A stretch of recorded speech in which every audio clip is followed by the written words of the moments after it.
Hello everyone, welcome back to another remote sensing lecture video. And in this lecture video, I want to go through the second way that we can measure change.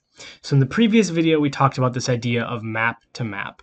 And this is where we had classification results and we were comparing the pixels between two classifications to determine whether or not the map class changed. And we said that we had two ways we could do it, where if it changed, it was change. If it didn't, it was not. Or we could do this thing where we did the before and after, where we not only recorded if there was or wasn't change, but we also had a unique identifier that determined what type of change occurred. What was the class before and what was the class after. So to recap that, right, map to map change detection is great for doing change, no change, and before after change. Those are the two sort of types of change detection that map to map works really well for. So now I want to talk about a different type of change detection, and that is going to be image. And that's going to be image to image.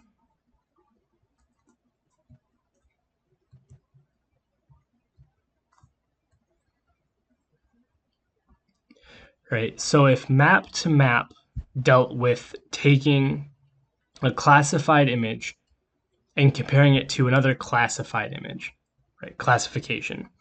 Image to image deals with the actual image or a continuous pixel value range. I want to make sure that I'm clear here. An image means the pixel values are continuous, right?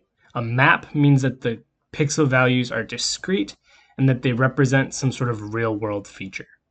So a classification result is a map because each pixel value represents a land cover class or a map class, right? In an image, the pixel values are continuous because they represent some sort of continuous phenomenon. So I want to reiterate that one more time because this is extremely important, right? Map, pixel values are discrete.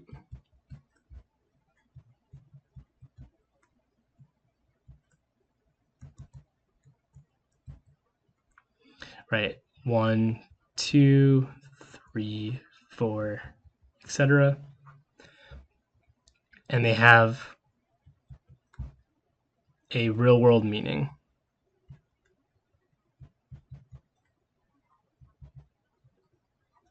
Right, it could be urban, could be water, could be forest. Right, we looked at these in the previous video, and we've talked about maps when we talked about classification. Right, image, right, pixel values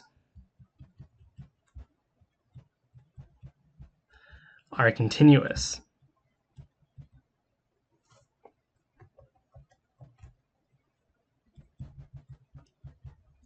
Right, and you can think back to when we were talking about spectral response curves, right? You had this spectrum of pixel values, right? So examples could be spectral response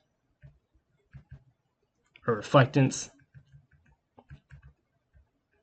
Right, we talked about indices, so it could be an indice, like it could be NDVI values. Right, but if you look at an individual pixel, right, you can't say, oh, that pixel is urban or that pixel is water or that pixel is forest, right? Because they're continuous, right? A value of 1 doesn't mean urban, right? A value of 1 means 1% reflectance in red or blue or green, or it might mean a value of 1 in NDVI, right? It doesn't have this sort of real-world tie-in. Hopefully that makes sense. Again, this is hopefully this is intuitive. Hopefully this is a review. Hopefully you already understood this difference. But I just want to make it abundantly clear at this stage because map to map means something and image to image means that we're dealing with these continuous pixel values. So what we're going to be doing with image to image is we're going to be talking about two different approaches. and we're going to give each approach its own video. The first is going to be image differencing.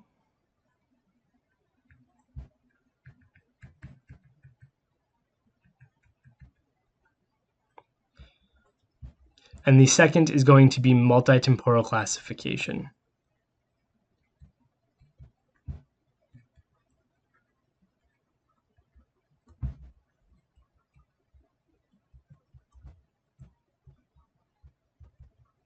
Multitemporal classification.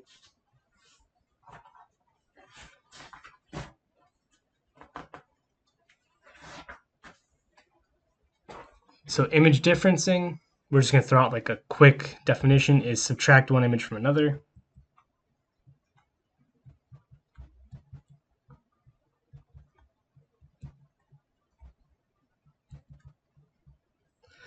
Multitemporal classification is going to be run a classification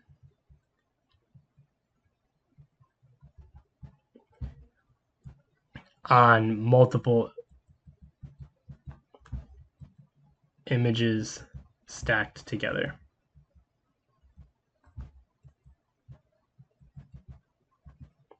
And we're going to run through this idea, each of these, in more detail in the next two videos. But I just want to sort of reiterate the idea of the difference between a map and an image, because that's extremely important. And then I just wanted to throw out a one-sentence definition of image differencing and multitemporal classification. So hopefully this all makes sense. And if you have any questions, please reach out. Thank you.